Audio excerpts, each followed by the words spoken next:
Dorothy watched her husband's lawyers divide her life into line items on a spreadsheet. The house? To him. The joint savings? To him. The investment accounts she'd never once been allowed to touch? To him. His team had been thorough. 38 years of marriage, and they'd accounted for nearly everything. Nearly. Because no one in that conference room had bothered to appraise the old car sitting in the back of the garage. The one that belonged to her father. The one they'd dismissed without a second glance. That was the mistake they would never stop regretting. If stories about women who refuse to disappear move you, subscribe right now and hit the bell. We share one powerful story every week, and your support helps us reach more people who need to hear them. The conference room smelled like fresh paper and cold air conditioning. Dorothy had been in this building once before, years ago, when she and Gerald signed the mortgage on the house in Westfield. She'd worn a yellow dress that day. Gerald had held her hand in the elevator going up. She thought about that now, absurdly, while his lawyer read from a document without looking up. The Westfield property, assessed at $610,000, to be retained by Gerald R. Holt. Joint checking and savings accounts, combined balance of $84,000 to be retained by Gerald R. Holt. Personal investment portfolio, current value. She stopped listening somewhere around the third item. Not because she'd given up. She'd done that weeks ago, quietly, the way you give up on things you've held too long and can no longer carry. She stopped listening because her own lawyer, a tired man named Philip, who had warned her from the very first meeting that Gerald's team was extremely well prepared, had already told her how this would end. And it ended exactly as he'd predicted. Dorothy received $2,000 from the joint account, her clothing and personal effects, a box of photographs from the hall closet. Gerald's lawyer had specifically excluded the framed ones hanging on the walls, and the contents of the garage, minus Gerald's BMW and his tools. The contents of the garage. That was the exact phrase in the document. No itemization, no appraisal requested. Nobody in that room had asked what else might be in there, and nobody had volunteered the information. The old Mustang parked in the back corner under a dusty canvas tarp hadn't even been mentioned by name. It was her father's car. Gerald had never once called it anything other than that eyesore. They let her have it without a word. Dorothy signed where Philip pointed, 6 times. Gerald signed across the table without ceremony, without hesitation, and without looking at her once. Not once. 38 years, and he found the documents, his phone, and the wall above her head far more interesting than her face. She stood, picked up her purse, and thanked Philip. He looked at her with the hollow courtesy of a man who delivers news like this too regularly to feel the weight of it anymore. Outside, the afternoon was perfectly ordinary. Cars moved through the intersection. Pigeons worked the sidewalk. A woman pushed a stroller past without looking up. The city had no idea. Dorothy stood on the front steps for a moment, breathing the outside air, then walked the 2 blocks to where she'd left the Mustang. It had barely started that morning. She'd tried 3 times before the engine turned over. She sat behind the wheel. Didn't cry. She'd finished with that. She put both hands on the worn leather and looked straight ahead through the windshield at nothing in particular, thinking about what the next week looked like, then the next month, then stopping herself before she got any further. She turned the key. The engine caught on the second try. Dorothy pulled out into traffic and didn't look back at the building. Patricia's spare room was small and smelled like lavender and old carpet. There was one window that faced a brick wall and a radiator that clicked through the night like it was counting something. Dorothy had been here 11 days. Patricia had been her friend since the early 90s, one of the few people who hadn't gradually migrated into Gerald's orbit over the years the way most of their shared acquaintances eventually had. She'd offered the room without conditions and asked almost no questions, which was the kindest thing anyone had done for Dorothy in recent memory. Dorothy spent the first week doing very little. She ate, she slept too much, then not enough. She made lists she didn't act on. On the 8th day, she drove to a storage facility on Route 9 and rented the smallest unit they had, then spent an afternoon moving boxes from Patricia's hallway into it. Clothes she wouldn't need immediately. The box of photographs. Her mother's ceramic pieces wrapped in newspaper. On the 11th day, she decided to look at the car properly. She hadn't touched it since the parking lot outside the courthouse. It had sat on the street in front of Patricia's house, a rust-spotted inconvenience that the neighbors had already begun to notice. Dorothy pulled off the canvas tarp she'd wrestled into the trunk after leaving Westfield and walked around the car slowly. The exterior was rough. Original Wimbledon white paint, mostly oxidized, with rust along the lower rear quarter panels and a dent above the driver's side wheel well she'd never asked the origin of. Interior was worn, but intact. The original pony interior, dark blue, cracked along the seat bolts. The dashboard was complete. The chrome, improbably, still had shape to it. Her father had bought it in 1969, driven it until 1987, then parked it in the garage and driven it rarely after that. When he died in 2004, it came to Dorothy because her brother Frank had specifically said he didn't want it. Too much work, Frank had said at the time. Gerald had agreed. Dorothy opened the driver's door and leaned in to check the glove box. She wasn't looking for anything specific. She was inventorying. Making the list, she kept deferring. The glove box held a registration from 2001, a dried-out pen, and a folded gas station map of upstate New York. She pushed those aside, reached to the back corner of the box where something had shifted against the hinge. Her fingers found a smaller envelope, thicker than paper, taped to the rear interior wall with what had once been clear tape and was now yellow and brittle. She peeled it free carefully. The envelope was sealed, her name written on the front in her father's handwriting. Dorothy, when you need it. She stood in the street holding it for a long moment. Then she sat down on the curb next to the Mustang, turned the envelope over and opened it. Inside, a key, small and flat, the kind used for a padlock, and a folded note, 1 page, her father's hand.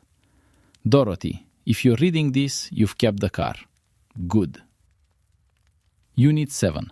Breckenridge Self-Storage, Route 44, Mill Haven. I've kept the rent paid through a trust. Should be covered as long as you need. Don't let anyone tell you what's in there is worthless. I knew what I was doing. Love, Dad. 1991. Dorothy read it twice. Looked at the key. Looked at the note again. Her phone buzzed. A message from her son, Ryan. Brief, careful, the kind of message he'd been sending since the proceedings started. Hey Mom, hope you're okay. Dad mentioned he's listing the house next week. Just wanted you to know. She put the phone back in her pocket without responding.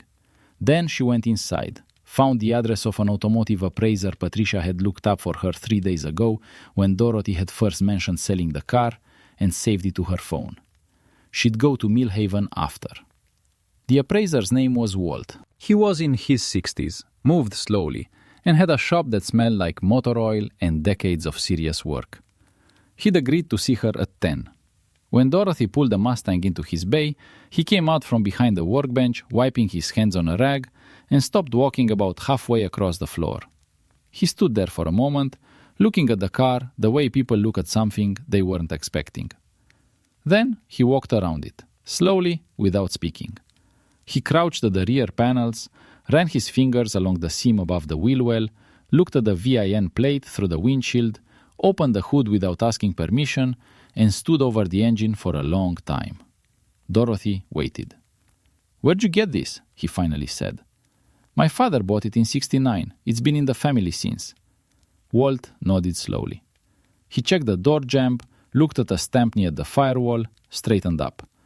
"This is a 1966 fastback. K-code engine. That's the high performance 289. Original. Numbers match." He paused. "You know what that means?" Dorothy said she didn't. "It means whoever appraised this for your estate didn't know what they were looking at, or didn't look at all." He closed the hood carefully. In this condition, unrestored with matching numbers, you're looking at $60,000, maybe $80,000 as is. Fully restored by someone who knows what they're doing, this car could bring $140,000, maybe more, depending on the buyer. Dorothy looked at the car. The oxidized paint, the cracked seats, the dent above the wheel well. They didn't appraise it, she said. They just let me take it. Walt looked at her steadily. Then somebody made a very expensive mistake. She drove to Millhaven that afternoon. Route 44 ran through flat farmland north of town, the kind of road that felt forgotten. Breckenridge Self-Storage appeared after 20 minutes. A low metal building with a gravel lot and a coded gate. The kind of place that existed entirely without ceremony. Unit 7 was in the second row. The padlock was stiff, but the key turned. Dorothy pulled the door up. The unit was clean, dry. Her father had clearly maintained it, or had someone maintain it. Along the left wall, 4 wooden crates marked with dates going back to 1974. On the right, a metal filing cabinet, unlocked. In the center, a flat cardboard box labeled in his handwriting, Dorothy, Documents. She opened the documents box first. On top, a property deed. A half-acre parcel on the eastern edge of Millhaven, purchased 1974, owner listed as Dorothy N. Sager, her maiden name. Beneath it, a letter from her father's attorney, dated 2003, confirming the trust arrangement for ongoing storage costs and noting that the property deed had never been transferred and remained in her name. She sat down on one of the wooden crates and read the deed again. Then the attorney's letter. Then she opened the filing cabinet. Inside, a folder of tax receipts going back 30 years, showing the Millhaven property assessed annually, consistently, as a buildable residential lot. Current assessed value on the most recent document, $220,000. Dorothy put the paper down on the floor and stared at the wall of the storage unit for a while. Then she took out her phone and called Patricia. "I need the name of a real estate attorney," she said. "A good one." The attorney's name was Margaret Chen. Patricia had used her 3 years ago during a property dispute and described her as someone who listened before she spoke and charged accordingly. Dorothy met her on a Thursday morning in a clean office above a dry cleaner on Main Street. She laid everything on the table. The deed, the storage documents, the attorney's letter from 2003, the Mustang appraisal Walt had put in writing, the divorce settlement paperwork. Margaret Chen read through everything without commentary. When she finished, she looked up. "The Millhaven parcel.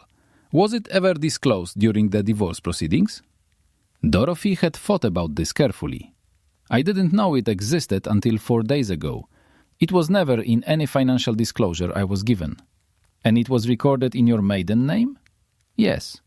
"Then Gerald's legal team either didn't find it or found it and didn't disclose it. Either way," Margaret paused, "the property was yours before the marriage and remained solely in your name throughout. It isn't marital property. The settlement doesn't touch it." Dorothy nodded once. "Additionally," Margaret continued, setting down the appraisal, "if the vehicle was not properly assessed and was included in the settlement as a generic line item, that's a separate conversation. But given that the car went to you, I wouldn't complicate matters. You have the car, you have the property, leave Gerald's team to figure out what they missed." She hired Margaret that morning. By the following week, the Millhaven parcel had been formally verified, the title confirmed clean, and a local real estate broker had walked the property and come back with a number that made Dorothy stand at Patricia's kitchen sink for a full minute without moving. Residential development interest in that corridor had been growing for 3 years. She had 2 preliminary offers within 10 days. On a Tuesday afternoon, her phone rang. Her daughter, Melissa. Dorothy let it ring once, then answered. The conversation was brief and tilted in directions Dorothy recognized. Melissa had heard something, from Ryan, from Gerald, she wasn't specific, about Dorothy coming into money. The phrasing was careful, but the current underneath it wasn't. "I just want to make sure you're okay, Mom," Melissa said. "I'm fine. It's just... Dad mentioned you might be making some decisions and we wanted..." "Melissa," Dorothy kept her voice even. "Where were you the day of the settlement?" A pause. "Mom, that's not fair." "I'm not asking it to be fair. I'm asking because I want you to think about that before the next time you call me to check on decisions I'm making." She ended the call, sat with the phone in her hand for a moment. The anger was clean, no residue of self-pity in it, just clarity. That was new. That was something she'd need to keep. 2 days later, Ryan called. Different tone, no preamble. "Can I come see you?" he said. "Not for Dad, just, I want to see you." Dorothy told him where Patricia lived. He came on Saturday, stood in the doorway looking younger than his 34 years, and said he was sorry before he was fully through the door. Dorothy put the kettle on and didn't immediately respond, because she'd learned in the past several weeks that silence was one of the few things she still controlled completely, and she wasn't ready to give it up cheaply. They talked for 2 hours. It was uneven and at moments difficult, and when he left, they hadn't resolved everything. But something real had been said, and both of them knew it.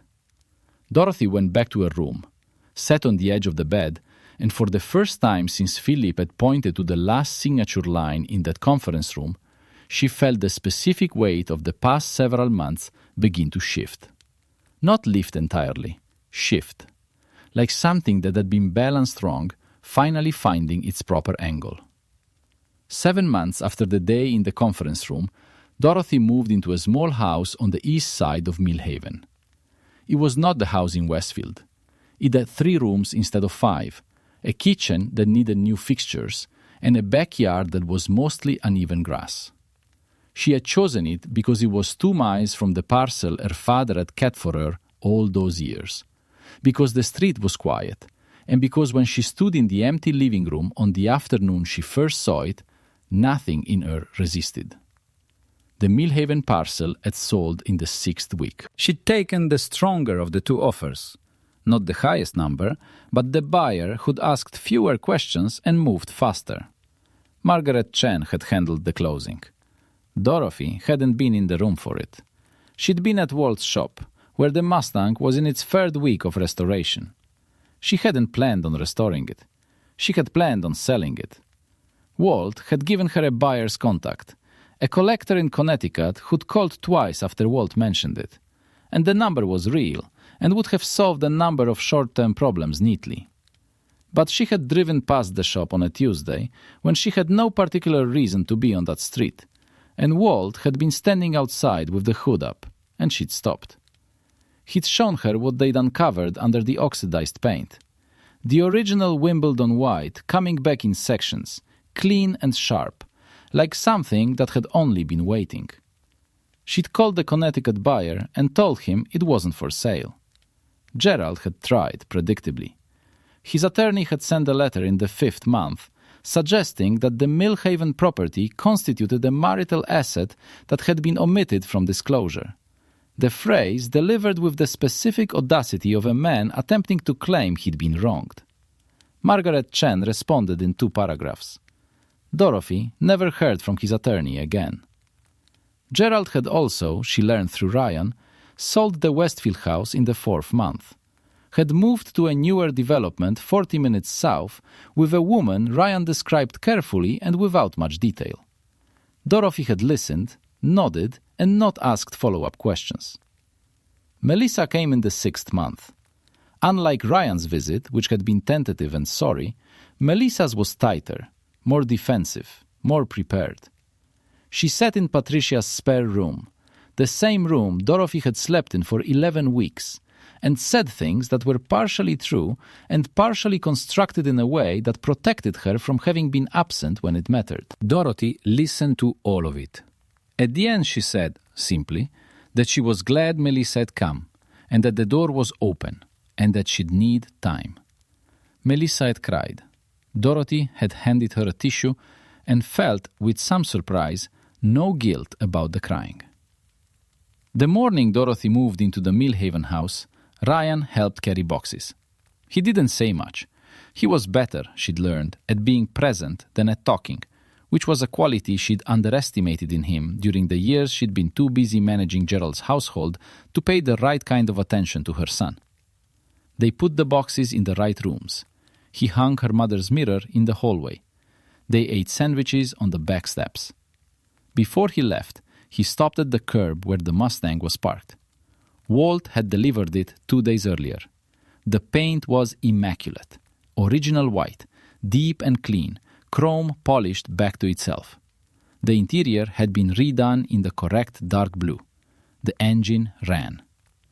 Dad used to call this an eyesore, Ryan said. I know. He looked at it a moment longer. It's beautiful, Mom. Dorothy looked at the car. Her father had bought it the year before she was born, driven it through most of his life, parked it carefully, and left it for her to find when she needed it. He'd bought a piece of land in a town she'd never visited, put her name on the deed at a time when she was still a child, and arranged for someone to keep it going long after he was gone. He'd never said a word about any of it. He'd simply known, the way her father had always seemed to know things he never announced, that there might come a day when she would need something that hadn't been touched by anyone else, something entirely her own. Gerald's lawyers had taken the house, the accounts, and 38 years of accumulated life. They had been thorough and precise, and had left her almost nothing. They had not looked under the tarp. Dorothy put her hand briefly on the Mustang's roof, the way you touch something you're glad you kept. Then she went inside her house and started unpacking.